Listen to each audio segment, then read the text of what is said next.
ఈ రోజు పీతల ఫ్రై. బాండీలో 3 స్పూన్లు ఆయిల్ పోసుకొని అందులో జీలకర్ర, మినపప్పు, ఆవాలు, పట్ట, లవంగాలు వేసుకోవాలి.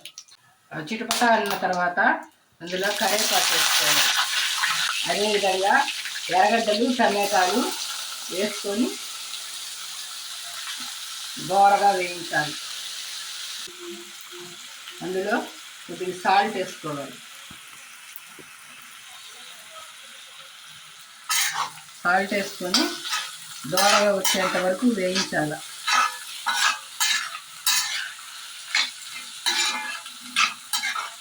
ఈ విధంగా వేయించుకున్న తర్వాత అందులోకి అల్లం, తెల్లగడ్డ, ధనియాలు, సోంపు, పట్టా, లవంగా పేస్ట్ వేసుకోవాలి. అన్నీ కలిపి మిక్సీకి కొట్టుకోవాలి. మితమైన ఎర్రగడ్డలు 2, ఒక టమాటా వేసుకుంటే సరిపోదు. ఇవి వేయించుకున్న తర్వాత అందులోకి పసుపు, మిరప్పొడి వేసుకోవాలి.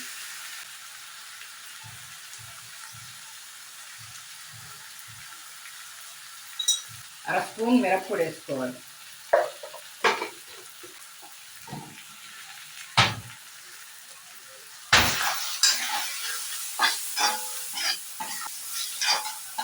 ఒక 2 నిమిషాల పాటు వేయించుకోవాలి. ఈ విధంగా వేగిన తర్వాత శుభ్రం చేసుకున్న పీతల్ని అందులో వేసుకోవాలి. ఈ విధంగా వేయించిన తర్వాత ఒక గ్లాస్ నీళ్లు పోసి అందులో సిమ్ములో పెట్టుకొని ఉడికించుకోవాలి.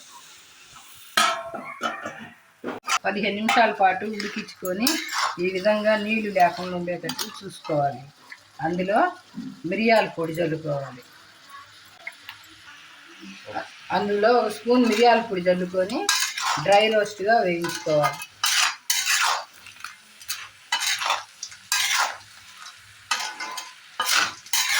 కొత్తిమీర చల్లుకోవాలి.